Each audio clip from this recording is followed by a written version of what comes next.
Boa noite, muito bom estar de volta aqui ao podcast Torta de Climão. Tivemos um pequeno hiato na semana passada, porque eu estou em viagem, não consegui estar disponível, né? Eu consegui estrutura básica para poder fazer o programa com qualidade para todas e todos vocês. Mas aqui estamos nós, mais uma vez, com mais um importante debate, né? Mais um tema que tem uma série de ingredientes que a gente ainda não aprendeu a digerir, né? Que a gente ainda não que nós ainda não nos acostumamos a ter na nossa mesa, né? Ainda mais porque, recentemente, né, nós tivemos um governo que, como eu posso dizer, ajudou a piorar as coisas, fez o seu melhor em ser pior. Mas antes de entrar nesse tema, quero, logicamente, agradecer a toda a nossa rede do Partido Verde, que constantemente nos apoia, constantemente nos ajuda a desenvolver esse programa, né? Como nossos parceiros da Fundação Verde, Herbert Daniel, a Juventude Partido Verde, PV Diversidade, PV Mulher, Afro Verdes, e tantos outros segmentos, tantos outros grupos de trabalho que a gente tem dentro do partido, dos quais você pode fazer parte se você quiser, né? Procure a sua cidade, entre no site do Partido Verde, né? Se você acabou de chegar aqui, tá vendo esse programa pela primeira vez, seja no YouTube, seja no Instagram, seja no Spotify, com outras plataformas, lembre-se, o seu apoio é importante, desde um like, uma inscrição, um comentário, até de fato entrar em contato com a gente para sugerir temas, convidados também para a gente conversar aqui. O Torta de Climão é um programa realizado pela Secretaria Nacional de Comunicação do Partido Verde e tem a produção da Proempresa. E aqui a gente conversa sobre vários assuntos, principalmente os do momento, né? Com debates importantes que tentam, assim, em vários momentos, tentam conectar esses temas que estão em alta, mas também nas suas relações com o meio ambiente e clima. Mas do nosso jeito, né? A gente tenta dar aquela pitadinha de ironia e bom humor quando é possível.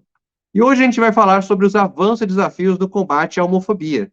Nessa quarta, o mundo, ou para quem está assistindo hoje, né, quinta-feira, ontem, o mundo lembrou a data com o Dia Internacional de Combate à LGBTfobia. LGBTfobia.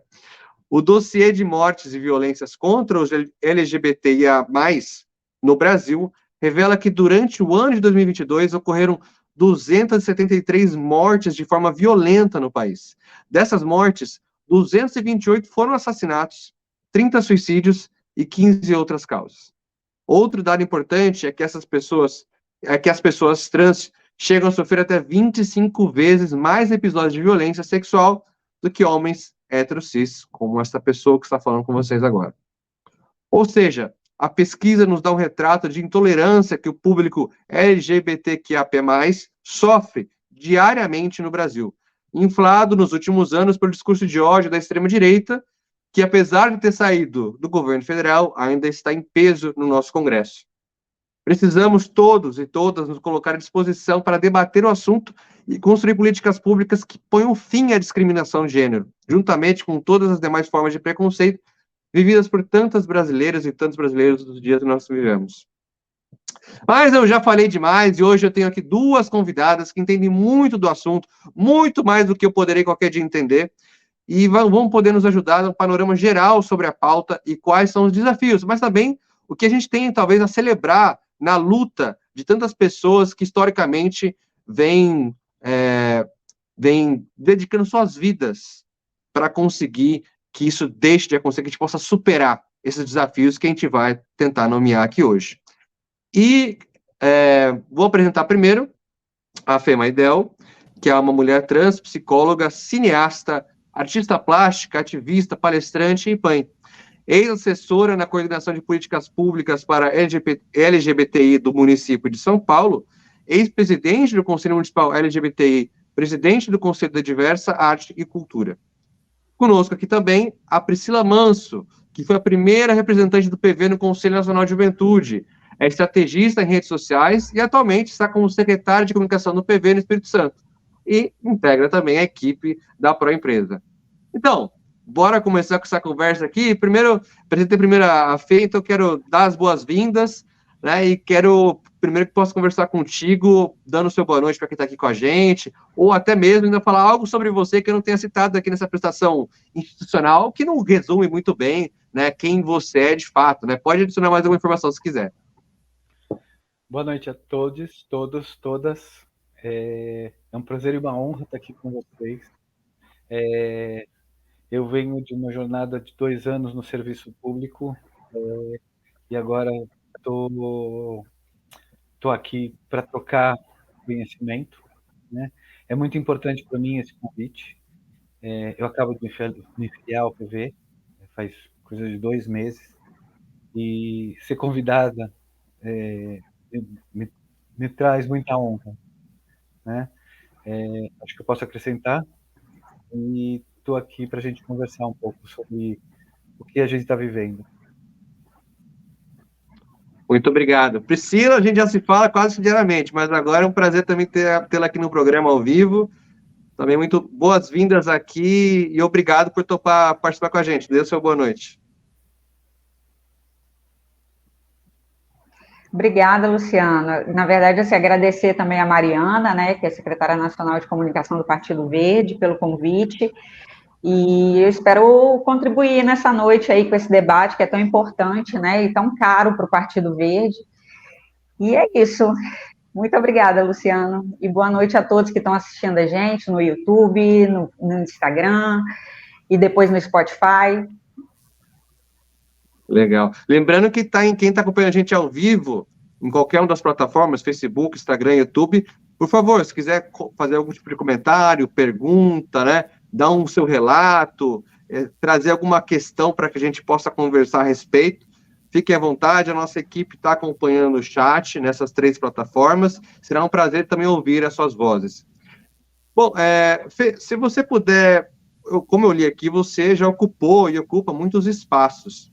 Eu gostaria de te ouvir um pouco como é que foi essa jornada até chegar à ocupação e até como foi entrar em alguns espaços que, primeiro, não existem em outras cidades ainda, né? Não existem em outros estados, e talvez até como foi a jornada de lidar com o desafio da criação, ou até mesmo de lidar com outras pessoas de outras áreas, secretarias, que ainda talvez não tenham entrado ou não façam parte há tanto tempo desse diálogo, né, dessa conversa de superação de desafios. Tá. Um dos grandes desafios que eu tive na prefeitura de São Paulo por 2 anos. Um dos grandes desafios era fazer o letramento do servidor público, né? Explicar para o servidor público o que cada uma das letras significa.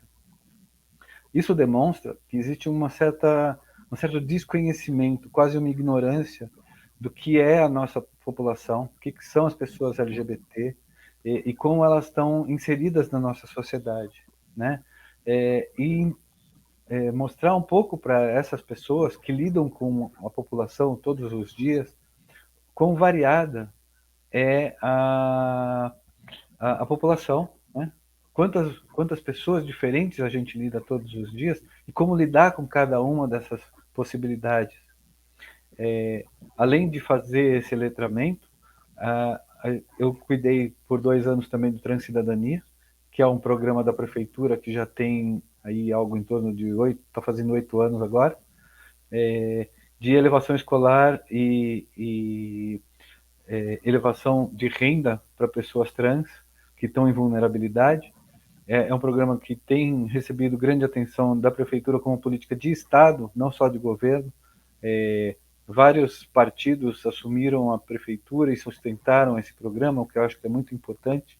É uma evolução no pensar a política pública num país que entra Bolsa Família, sai Bolsa Família e a gente fica numa instabilidade até afetivo e emocional, não sei se eu vou ter como me sustentar. É um programa muito estável. E neste programa, ao estar à frente desse programa, pude, primeiro, tomar contato com a realidade mais crua da parte da população mais vulnerável, das pessoas LGBT, não só de São Paulo, apesar de morarem aqui.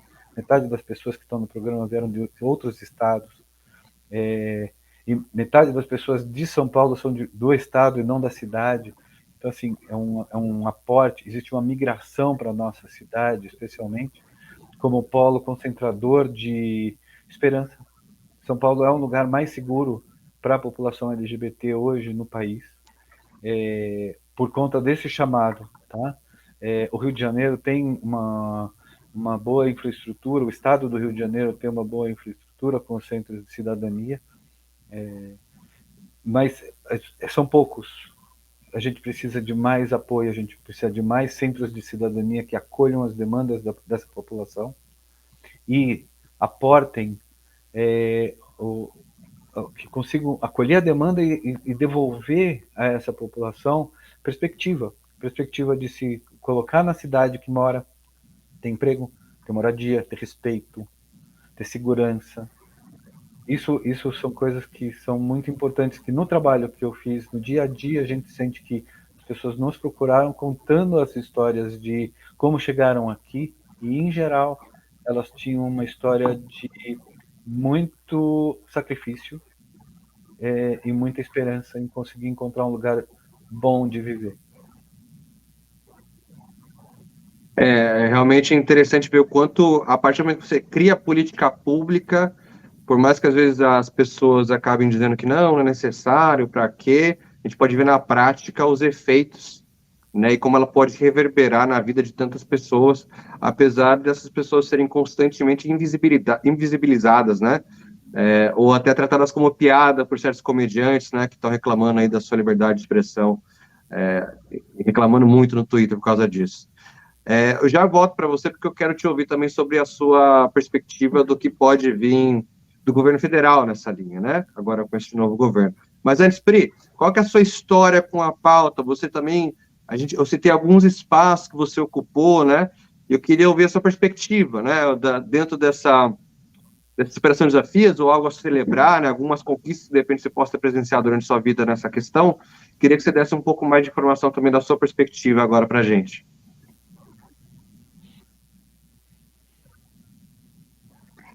Luciano, assim, falando do meu local de fala como lésbica, a gente percebe uma invisibilidade muito grande das lésbicas, tanto dentro do próprio movimento, quanto dentro da própria sociedade em si, né?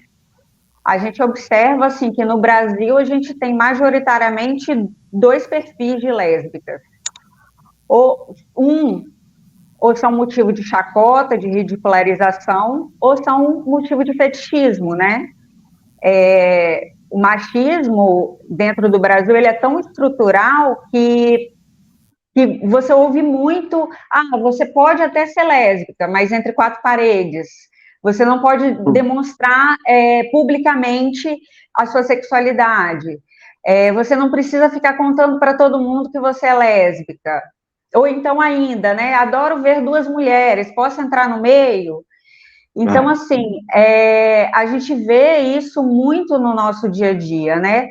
E, além do que, a gente vê um crescente número do estupro corretivo, né? E, infelizmente, no Brasil, a gente não tem dados sobre isso, porque o sistema não coleta esses dados, né? E isso assim, é muito estrutural e são muitas coisas que a gente ainda precisa evoluir, né?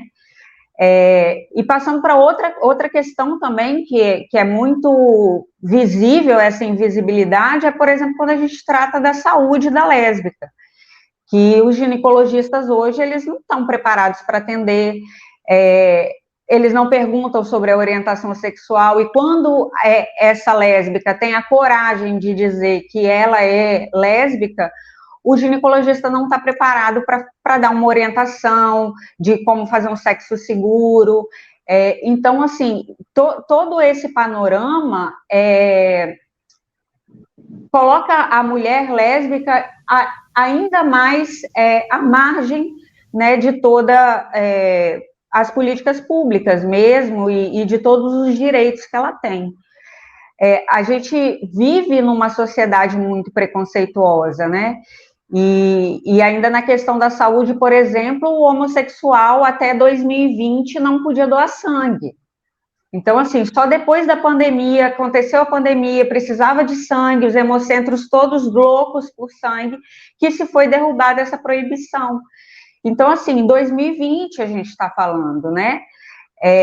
Pensar que antes de 2020, para um homossexual doar sangue, ou ele mentia que ele não é homossexual, que ele é hétero, ou ele não doava sangue. Então, assim, a gente precisa ainda muito avançar, precisa de muitas políticas, a gente precisa tratar esse preconceito enraizado na nossa sociedade, né? E eu acho que é isso, assim. Eu imagino, Pri, que com essa onda que vem bem grande, né, de os famosos red pills, né, eu sinto que isso que você está falando do estupro corretivo e várias outras coisas do fetiche com as mulheres lésbicas,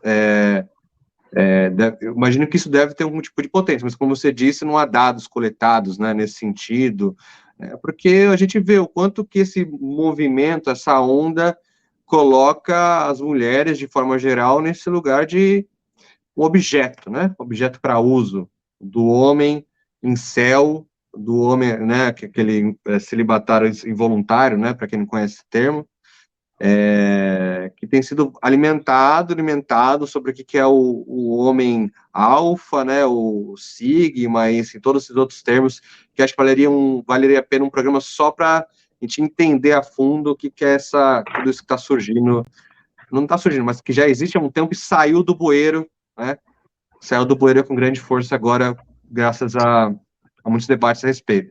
Bom, mas antes de eu voltar para a conversa com você, nós tivemos já algumas participações aqui via Instagram e Facebook. A Eugênia Galindo, de Recife, dá boa noite, realmente cita o desgoverno que foi o governo passado e dá sua mensagem de viva o respeito e a tolerância à sociedade LGBTQIAP+. Neno.miranda, no Instagram, pede que a gente atue com mais força no sul do Brasil. Lembrando que a Eugênia foi via Facebook. E René Rubens, no Instagram, diz chocado, só aprendendo. Realmente essa é a nossa intenção, René, assim, além de gerar o debate, que nós possamos constantemente aprender cada vez mais, nos aprofundar, para a gente poder gerar política pública, a gente poder pedir e demandar política pública de governantes, políticos, etc., a gente precisa se apropriar um pouco mais dessas pautas, né? Por mais que não necessariamente todos e todas nós, ou todos nós vivenciemos essas questões, é importante que a gente possa saber, conhecer, para quando alguém for falar com a gente, nós formos falar com alguém a respeito da política pública, possamos saber quais pontos cobrar, né? Saber quais pautas, de repente, quais assuntos indicar para essas pessoas.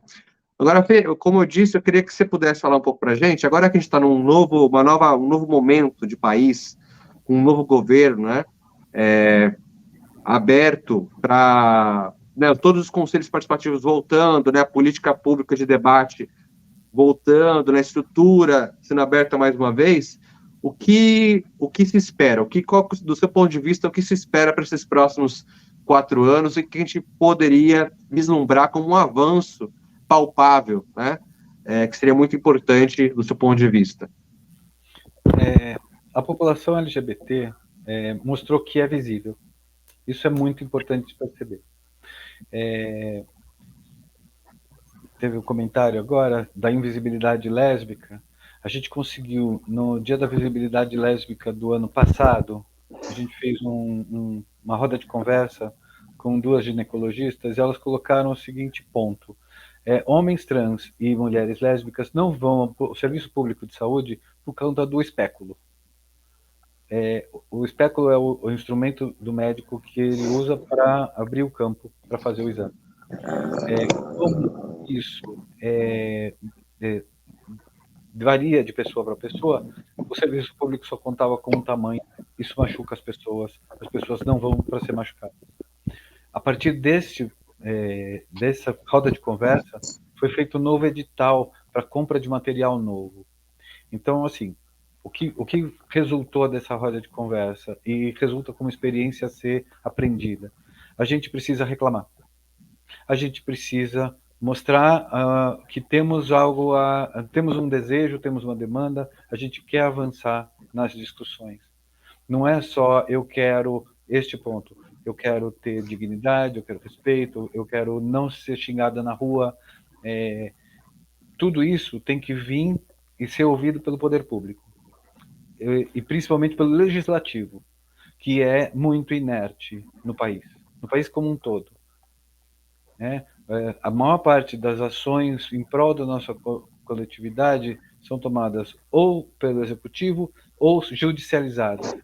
Então, é o judiciário quem toma conta das nossas questões, o que nos torna vulneráveis, no fim das contas, reféns dessa eleição. Você comentou no começo, Luciano, que temos um Congresso dividido. E quando temos um Congresso dividido, todas as argumentações, todas as disputas, elas vão ser lutadas voto a voto, ponto a ponto, sempre com argumentos muito chão, muito simplórios. Então, a gente precisa saber articular as nossas demandas. A gente precisa colocar representantes que entendam, talvez não sejam da nossa coletividade, às vezes há comunidades que não tenham esse aporte, as pessoas não têm como se colocar dentro do legislativo, mas a pessoa que está sendo eleita precisa saber da nossa pauta, precisa nos representar dentro do legislativo para atuar com emendas, com projetos, com estudos que levem a nossa causa, que é a causa de 10% da nossa população. Nós somos mais de 20 milhões de pessoas LGBT no país. A gente precisa ter essa representatividade ativa. Nós não estamos pedindo favor, nós estamos exigindo direitos ao fazer isso. Exato. De fato, e essa questão do debate dos direitos, né, assim, a gente às vezes não percebe, porque muitas pessoas já nascem com uma série de direitos que foram conquistados, não percebem o quanto que se lutou para que eles pudessem vir a ser hoje uma realidade de muitas pessoas, né? E eu concordo bastante com o que você diz nessa parte das pessoas que são eleitas, né? Porque a gente vive uma sociedade que, infelizmente, ainda é bem conservadora em muitos aspectos, né? E essa transição precisa ser construída de alguma forma. E talvez, como você disse, uma estratégia contra alguém que publicamente consiga mais votos de outros setores, mas que a gente sabe que vai servir de plataforma para muitas outras políticas, que daí essa plataforma poder colocar outras pessoas em destaque para que elas também possam vir a ocupar esse espaço em algum momento, é importante em certo momento, né? É válido todo mundo se candidatar. Eu já me candidatei também, não vou fazer de novo, já foi uma experiência muito legal, mas estou de boa. Você que quer se filiar, quer se candidatar, recomendo viver essa experiência pelo menos uma vez, tá? Mas concordo que esse é um tipo de estratégia que é válido também, né? Dependendo de onde você mora, dependendo do estado que você está, né? A gente sabe da realidade que a gente vive, né? Tem algumas coisas que é importante te considerar na hora da discussão da política. Veio mais um comentário aqui da Eugênia. Penso que a política pública mais importante é a educação para uma cultura de paz, que é um dos princípios do Partido Verde. Queria ouvir a reação de vocês sobre essa questão da cultura de paz, da questão da tolerância, do respeito, né? Tem muitas aquelas falas assim, tipo, eu respeito, mas, poxa, né, não precisa mostrar, então que tipo de respeito é esse? Pri, eu estava lembrando também que eu vi um post esses dias, acho que foi ontem mesmo, por causa do Dia Internacional, de outras formas que as pessoas acabam sendo LGBT, que é mais fóbicas e tudo, e às vezes não percebem, né? Na questão, acho que é mais na questão das lésbicas até, que muitas pessoas olham para as pessoas e falam, nossa, que desperdício, né? Que é claramente um sinal de lesbofobia, né? Então, eu queria ouvir de vocês tanto dessa questão do como a gente transita para uma tolerância de fato, mas também uma convivência, né? Um ponto que não é mais uma questão de tolerância, é uma questão de respeito à convivência, como todo mundo, das diferentes. E outras coisas que a gente ainda precisa superar nesse sentido.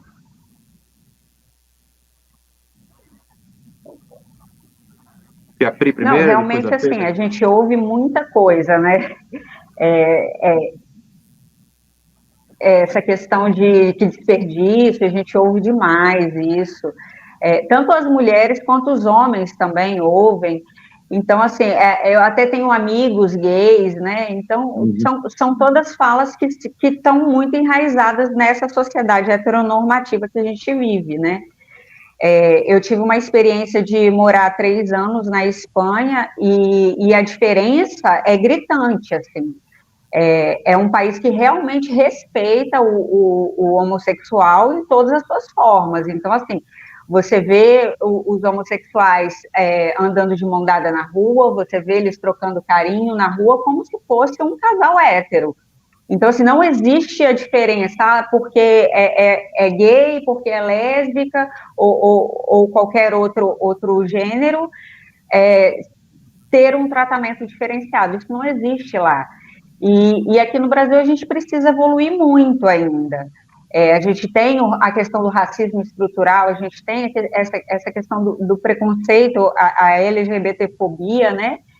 E isso eu acho que a gente precisa realmente de espaços como esses, de tratar esses assuntos, colocar esses assuntos para a sociedade, e como a Fê falou, sabe, é participação política mesmo, a gente ter representantes lá no Congresso que sejam sensíveis à causa, que olhem para essa população, né, que tanto carece de direitos mesmo.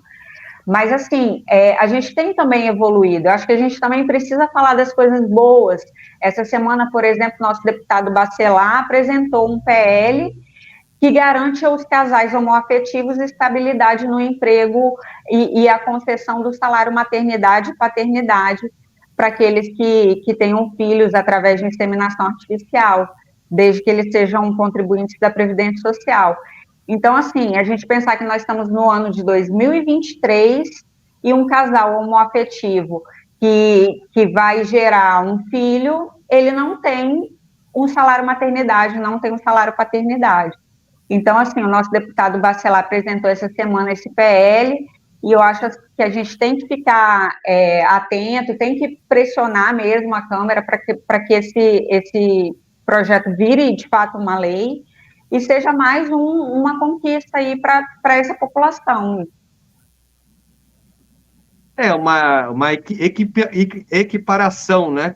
Porque Exatamente. é isso, né? Os casais héteros já têm isso há muito tempo, e como você disse, né? Por que não? Porque só agora, né? E, Fê, então, agora queria te ouvir também sobre essas questões que a gente acabou de comentar. Veja, eu às vezes pareço ser bastante pessimista, né? Mas eu vejo com muito bons olhos o movimento que a nossa sociedade tem feito.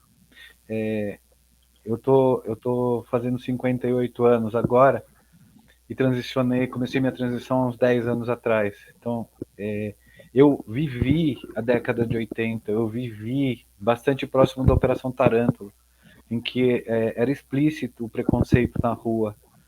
Hoje, eu consigo parar, eu, travesti, e apontar o dedo e falar, não pode fazer isso, e meu direito é respeitado. Não sei se é por causa da idade, não sei se é porque eu sou bonitinha, mas eu consigo me impor o meu direito nessa minha cidade. Eu ainda não sei como é que está no sul do país, como o nosso ouvinte colocou, né? A gente precisa levar para todos os lugares do país. Fortaleza, apesar de tudo, é um lugar muito perigoso para uma travesti viver, né? Todos os dias eu recebo notícias de que alguém sofreu violência, mas apesar disso, eu também escuto histórias de respeito. Eu estava falando com as mães da diversidade agora há pouco, e a gente está construindo meios de acolher as pessoas, as próprios familiares não sabem acolher a diversidade. Então, é uma questão estrutural mesmo, né? Como é que eu acolho quando aquilo que eu não esperava chega, né? Meu filho é gay, minha filha é lésbica, eu tenho uma criança trans em casa, e a gente reconhece que tem... Eu não fui uma criança trans, né? Eu fui bem fechadinha. Eu só fui aparecer depois dos 40 anos de idade. Como é que a família aceita isso? Então, a gente tem uma história que diz, olha, o certo é esse. Eu acho que esse certo tem que ser discutido. Essa maneira de ver a violência é gerada principalmente por uma cultura de pátrio poder, que estava vigente no antigo Código Civil e ela caiu. Mas muito daquela cultura continua vigente. O pai como senhor soberano da família, pai provedor, a família como dependente, tudo isso é cultural. A gente precisa mudar isso. Isso se muda com educação. Isso se muda com informação. Todos os lugares precisam ter acesso a essa informação de que a pessoa, a família é diferente. A nossa noção de família, nossa noção de sociedade mudou. E a gente precisa acolher essa mudança para poder sobreviver como país, né? Eu sempre acho que se não tivermos isso, não sobreviveremos como um país viável. Acolher a diversidade é tornar o nosso país rico, mais rico, né? Trazer toda a diversidade à tona e falar, somos um país que pode enriquecer o mundo com o que somos. E apesar de quase metade do país ter votado contra o que a gente pode chamar de progressismo, eu acho que é por medo de mudar. Não é porque é retrógrado, é porque tem medo de ser novo, ser diferente. Então a gente tem campo para trabalhar. A gente tem campo para espalhar a boa nova, como diriam os evangélicos. Exato. E, assim, temos aqui a Eugênia que está ecoando, né, os seus comentários. Já vou ler os comentários dela, mas eu tenho um comentário para fazer, devido a uma provocação que veio via Facebook sobre a ignorância. Acho que é importante a gente ressaltar que esse programa foi criado e tem o nome de Toca de Climão propositalmente, né, porque é um reconhecimento da ignorância do próprio partido sobre várias questões, né, da ignorância de todos nós, todas nós, todo mundo, sobre várias questões, né? A gente não sabe de tudo, a gente, inclusive, é conduzido, condicionado a ter visões enviesadas sobre o mundo, sobre muitos temas, muitas pautas. Então, o Climão é justamente para isso, para mostrar que fala, putz, eu pensei de uma forma enviesada todo esse tempo, né? Putz, não era bem isso, né? Ou tem tantas coisas que a gente precisa construir, eu nem estava ligado, nem estava ligada, né? Então, só para responder a provocação de que, sim, somos ignorantes em muitos níveis, pessoas que estão nos governos são ignorantes em muitos níveis, por ignorar pautas que nunca fizeram parte da sua vivência. Mas isso não quer dizer que nós não possamos, a partir desse espaço e muitos outros, botar luz nessa ignorância para que a gente possa avançar de certa forma. Então, voltando aqui para o comentário da Eugênia, que está ecoando um pouco a sua fala no sentido de acolhimento, né? Ela traz uma série de comentários e quero destacar aqui essa questão de que ela acredita que é importante divulgar mais sobre cada gênero, se a gente tiver mais depoimentos honestos, relatos da descoberta de um gênero diferente, como isso ocorre, o quanto é doloroso e prazeroso ao mesmo tempo, do modo que a sociedade possa conhecer para aprender e aprender a conviver. E ela ainda cita, né, que ela tem presenciado maridos que após 30 anos de casados pedem o divórcio para assumir sua sexualidade. Então, eu fico me perguntando, ela diz, como foi para ele sofrer por todos esses anos? E completa que acha que a gente precisa partilhar essas experiências nesse sentido. E eu quero ouvir de vocês, né, como que isso pode se tornar cada vez mais possível e possa chegar a cada vez mais pessoas, né, dessas realidades que, de repente, são de pessoas que estão próximas a nós, mas devido a esse medo de como as pessoas vão reagir, acabam não se libertando das amarras que às vezes a sociedade acaba impondo a essas pessoas para serem quem elas são de fato, né? Quer começar? Eu vou começar, então. Posso começar. Bom, ela está com um pequeno delay, ela está com um delay acho que de quase 1 minuto, por isso que ela está demorando um pouquinho. Né? Pode falar, por favor.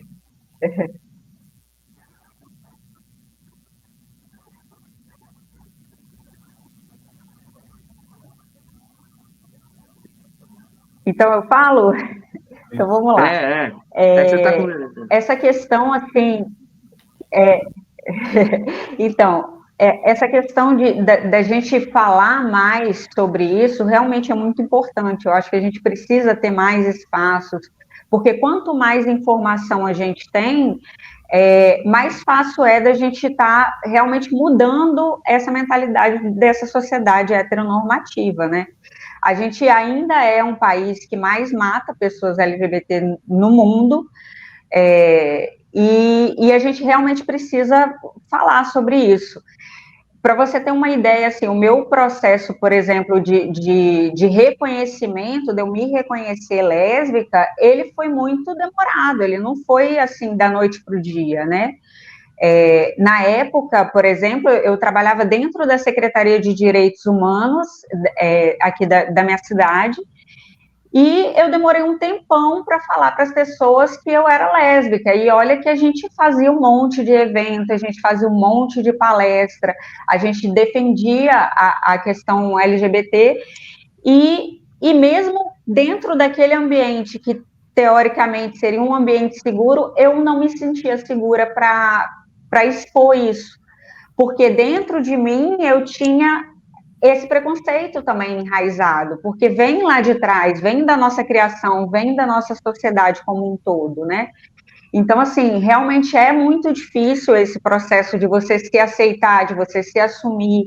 Eu acho que por exemplo, esse caso que trouxe agora de um homem que é casado tantos anos e depois de tantos anos ele se assumir, você pensa, o sofrimento dele é muito grande, sabe? E a gente não escolhe, sabe? A gente não escolhe ser gay, a gente não escolhe isso, a gente nasce assim. Então as pessoas precisam entender que nós nascemos assim. E esse processo da gente se entender gostando do mesmo sexo, a gente se entender quanto gay, quanto lésbica, é doloroso. É doloroso porque nós estamos numa sociedade homofóbica. Então, a gente mesmo tem um preconceito com a gente mesmo, assim.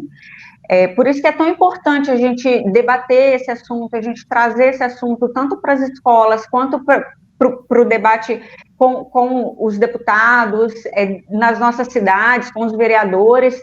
Enfim, a gente precisa expandir isso para que a gente entenda que não é anormal ser gay.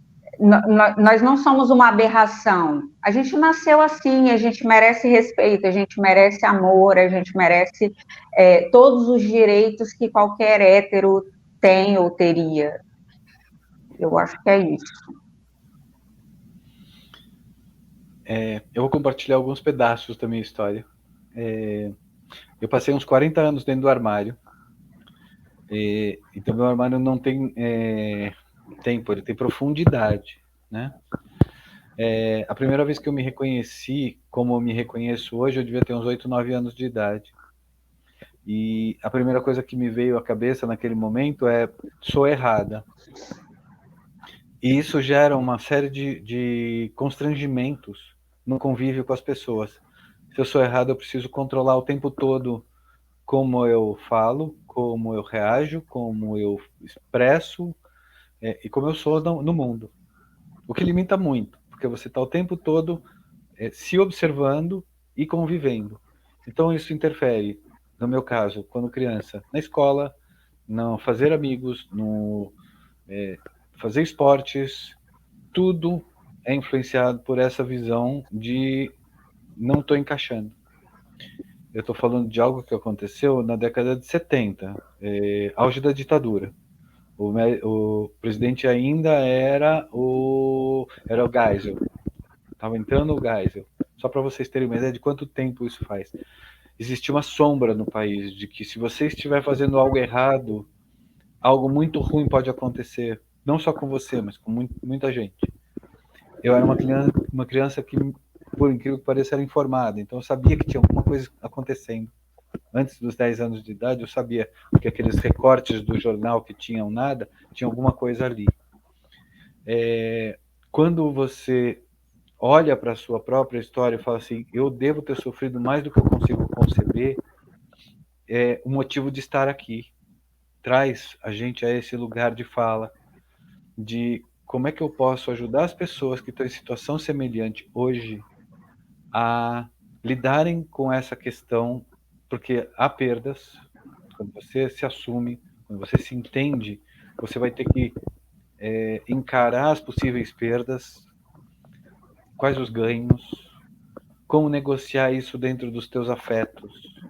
O que é isso? Esse exemplo que a Eugênia trouxe, provavelmente essas pessoas têm família, têm filhos, Como é que isso vem à tona? Como é que isso pode ser acordado dentro da família, né? Muitas famílias simplesmente não aceitam. Então, como é que é isso, né? Como é que a gente vai trazer isso à tona? Ser homossexual, ser transexual é parte da nossa história, da história da humanidade. Desde que existe humanidade, existimos. Então, acho que esse é um grande argumento. Assim, eu não sou novidade, eu sou só constatação. Nós, desejo, nós, identidades, existimos. O que existe é uma tentativa muito violenta de apagamento da nossa história. Então, talvez aí a gente consiga encontrar força suficiente para entender a própria história, o próprio desejo. Sim, nós nascemos assim, mas nós, mais do que nascemos, nós desejamos assim. É parte da nossa constituição desejar e ser e expressar assim. Então, isso é o direito básico de qualquer ser humano. Então, trazer isso à tona e mostrar para as pessoas que estão ali contra.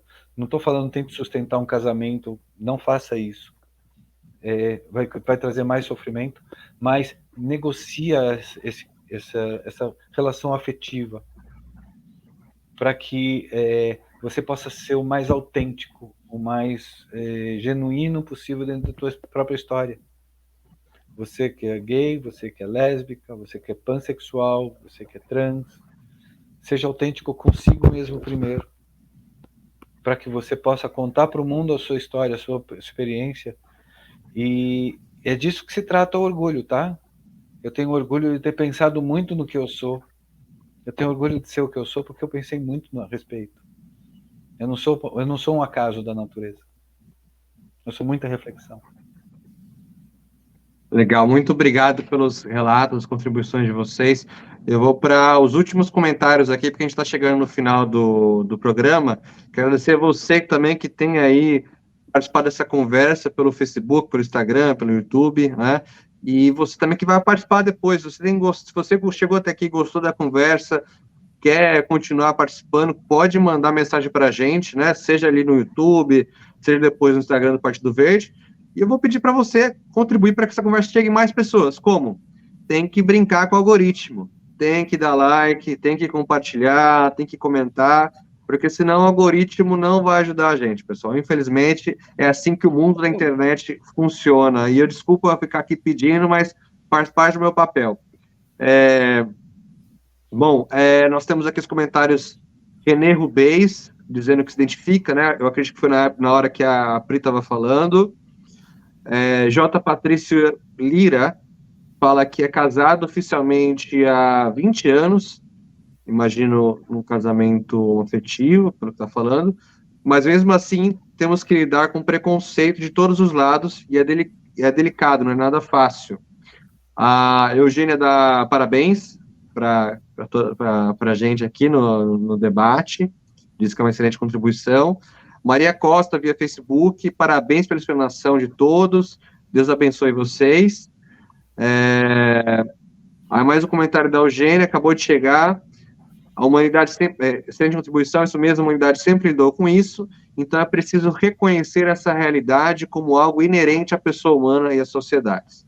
E aí, com esse comentário que eu quero passar de novo para vocês, né? Começando de novo pela Pri ali, que vai ter uns 30 segundos de delay, para que ela possa então fazer seus comentários finais, né? Não sei se talvez eu pediria para ela reforçar a questão do PL do Bacelar, porque é isso, né? O PL foi apresentado, o projeto de lei, mas a gente vai precisar do apoio de outros deputados, deputadas que estão no Congresso, na Câmara, para que possa passar, ser aprovado, né? Então, se você, de repente, não faz parte do PV, está aqui, caiu aqui de alguma forma, né? Tem algum outro deputado que você votou, gosta dessa pauta, é a favor dessa pauta, vá conversar com essa pessoa, fala, tem um PL aí que é do interesse nosso, né? Busque saber, busque também apoiar.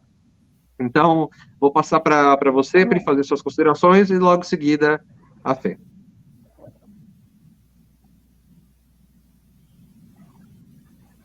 Não, resumindo, é isso mesmo, Luciano. Eu acho que a gente tem que que pressionar e ficar no pé para que esses projetos, essas leis que vão trazer mais direitos para a população LGBTQIA+, possam realmente, de fato, virar uma lei e a gente avançar nessa questão das políticas públicas.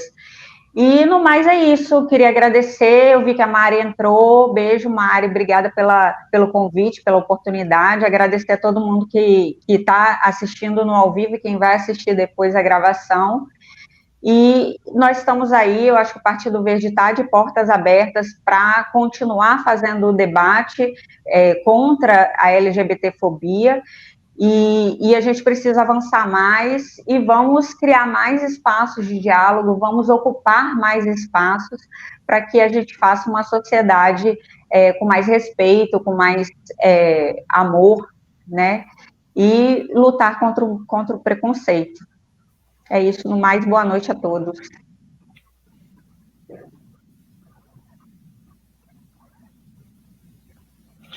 Bom, para fechar, eu acho que o nosso grande foco, o nosso grande objeto se chama machismo. Machismo é a presunção de que alguém tem poder em detrimento das outras pessoas que não têm poder. Isso é completamente antidemocrático, por princípio. Então, a gente tem que focar em todas as ações que tentam diminuir os outros, tentam sequestrar direitos. A gente tem que focar principalmente no resgate de dignidade, principalmente para nós. Nós temos dignidade, nós temos respeito, nós temos ética e nós temos vida. Queremos continuar vivos todos os dias das nossas vidas. Eu queria agradecer muito a oportunidade, o convite de vocês. Uma honra estar aqui. Obrigado, Eugênia. Teus comentários foram muito enriquecedores para mim. E sempre que precisarem, podem me chamar. Estou aqui à disposição. Vamos precisar, sim. Pode ficar preparada, viu? Porque que quadro! Muito obrigado por escolher o Partido Verde, muito obrigado por estar conosco aqui, né? Já tem várias fãs, com certeza, aqui no partido. Então, gente, a gente fica por aqui. Tem mais um último comentário aqui de Renê, que quer agradecer a oportunidade, agradece a equipe do PV por poder refletir sobre esse tema, porque é uma realidade muito forte. Acho impactante o quanto a Priscila falou sobre o comparativo da nossa realidade com o que ela vivenciou em outro país, né? Eu quero terminar, lembrando que sempre as opiniões que eu emito aqui são minhas e não necessariamente do Partido Verde, mas eu quero terminar declarando meu repúdio, né, ao humorista Léo Lins, né, que mais uma vez, né, usou de uma piada para estigmatizar, perpetuar o estigma de homossexuais com relação à AIDS, né? Nós temos uma fundação que homenageia, que agradece toda a luta de Herbert Daniel, né, no Partido Verde, e eu sinto uma raiva, eu sinto uma coisa bem visceral quando eu vejo pessoas dizendo que isso, mas é só uma piada, né? Quando a gente está falando de dor, a gente está falando de... Fê está levantando a mão, já vou passar para você. Está falando de tantos assuntos, né? E as pessoas, como o Léo Lins, usam no seu papel, como a Fê disse, de homem hétero, né? Usam essa visão machista do mundo para dizer que está fazendo graça, quando a gente sabe o quanto isso reverbera depois em ódio, em preconceito e mais uma, como eu disse, perpetuação de estigmas. E aí eu termino por aqui a minha parte. A parte do programa eu vou dizer, estejam conosco de novo na próxima quinta-feira, às 19 horas. E para terminar esse episódio, vou passar para você, Fê, e a partir disso a gente se despede. Obrigado. Eu queria só fazer um comentário. Toda vez que um humorista de stand-up ele usa a questão da sexualidade do outro para fazer riso, é que ele não tem o que fazer. Ele perdeu a piada, então ele precisa levantar o humor, então ele vai mexer com aquilo que é mais caro no outro. Presta atenção. Não ria da piada que estigmatiza o outro. Bota aquela pessoa no lugar dela. Mostra para ela quem você é. Só isso. Exato. Obrigado. Pergunte, mas qual é a graça? né? É ótimo quando a gente faz isso com as pessoas que fazem esse tipo de piadinha. Reforçando, nosso episódio fica gravado. Você quer mandar para alguém que não esteve aqui, não conseguiu participar porque está ocupado, vai ficar nas plataformas. Depois você vai poder ouvir no YouTube enquanto faz qualquer outra coisa, né? Deixa ela tocando. E vai ter os cortes ainda, né? Os cortes no nosso Instagram e no YouTube que você vai poder encaminhar para as pessoas que você gostaria de conversar a respeito sobre o que a gente conversou aqui hoje. Muito obrigado, gente. A gente se vê na semana que vem. Tenham todas e todos e todes uma boa noite.